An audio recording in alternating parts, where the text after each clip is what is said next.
My world was rocked when I first heard the news about Mike's sexual and spiritual abuse. I felt sick to my stomach and disoriented.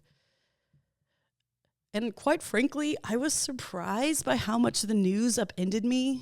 Nearly 20 years has passed since I did the Fire in the Night internship in 2006. I've changed a lot since then. Heck, I've been Catholic for almost a decade. But when I think about it, IHOP did upend my life, but for the good. I moved to Kansas City less than 24 hours after I graduated high school. Honestly, 12 hours after I graduated high school, I was moving to Kansas City with my parents and DSM, which were partnering with IHOP. And then 6 months later, I started an internship as an 18-year-old, just hoping to catch some of the fire that I had witnessed when I was in the prayer room. And this internship, it changed my life. I like to say I was converted to Jesus there. Though I was already a Christian, my faith became real. It became my own as I fell in love with Jesus, praying night after night.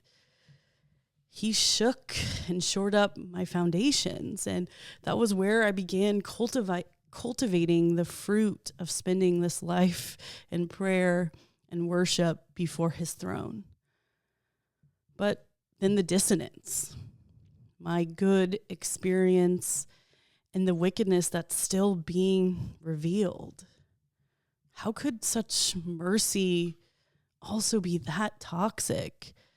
Like Jesus tells us, a corrupt tree cannot produce good fruit. Particularly grievous to me was the complicity of Mike's cronies, those in positions of leadership who turned blind eyes to a host of abuses, including Mike's. Especially hearing about Stuart Greaves, who was the leader of the Fire in the Night internship when I did it, that broke me. I knew and loved him best. When I first heard about Mike, I was assured that Stuart must have known nothing about this. I had only experienced Stuart as a man of great integrity, worthy of trust, who shepherded us interns beautifully. So to read about Stuart's mishandling of sexual impropriety broke my heart. Him, too. Now, I'm not claiming to know all of what Stuart knew or did, and of course, I don't know his intentions, but it's clear to me he was in over his head, and he was part of the problem. He refused to deal with some of the abuses, which just perpetuated them.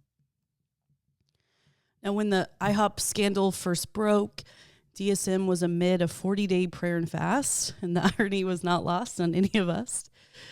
We mourned and we prayed daily for IHOP, and that kept my heart fresh in mercy. Yes, I was still bewildered and dismayed, but I prayed in earnest for Mike and IHOP. I too am a duplicitous sinner capable of doing evil, who have done evil things. So who am I to not extend the mercy I receive from the Lord to others?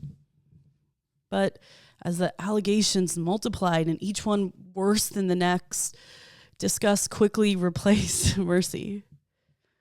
I thought to myself, this whole thing is corrupt. Let the fire on the altar burn it all down. Well, I'm a little bit calmer now. Upon reflection, my IHOP experience, it wasn't perfect, but it was really good.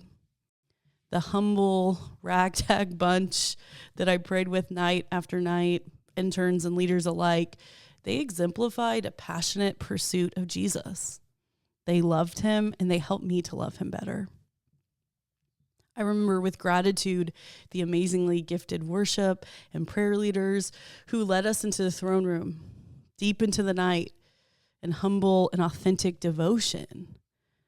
That was where I learned to prostrate myself in adoration before the Lamb that was slain.